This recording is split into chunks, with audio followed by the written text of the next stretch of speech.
Equine history has been accurately passed along through the generations by traditional storytelling around the manure campfires lit in an empty trough.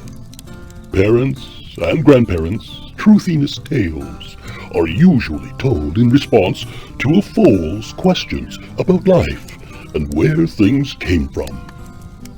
They were usually informative but sentimental moments underneath the moonlit sky, with the moist sparks from the manure fire drifting lazily towards the stars, and generally accompanied by the sweet smell of salt lick s'mores sizzling over the dung fire fumes.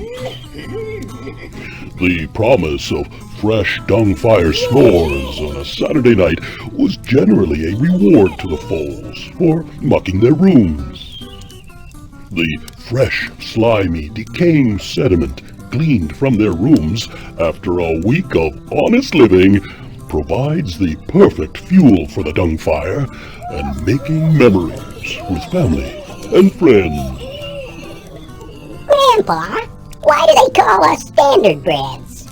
Well, Trough Talk oral history tells us that in the very early times, many horses made a living delivering bread and other things all over the world in carts.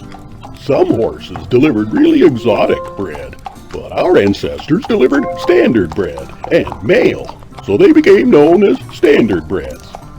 The story is that a horse named Messenger started out delivering secret messages inside loaves of bread to management at the newspaper's gossip trough.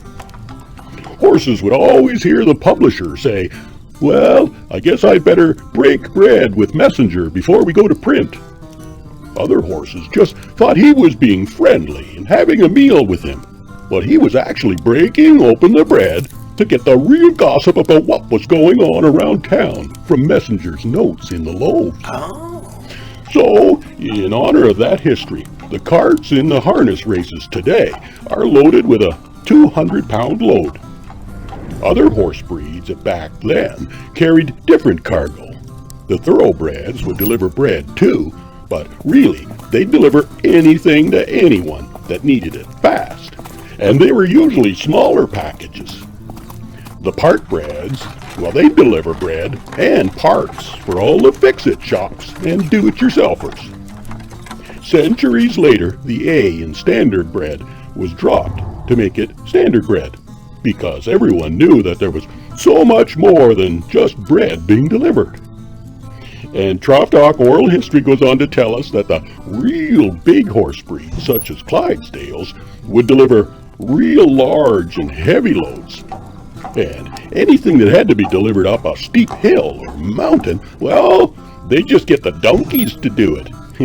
And if they needed a receipt for the delivery, well, they'd make sure it was a mule, because the donkeys were lazy asses when it came to paperwork. Is that all true, Grandpa? Well, more or less.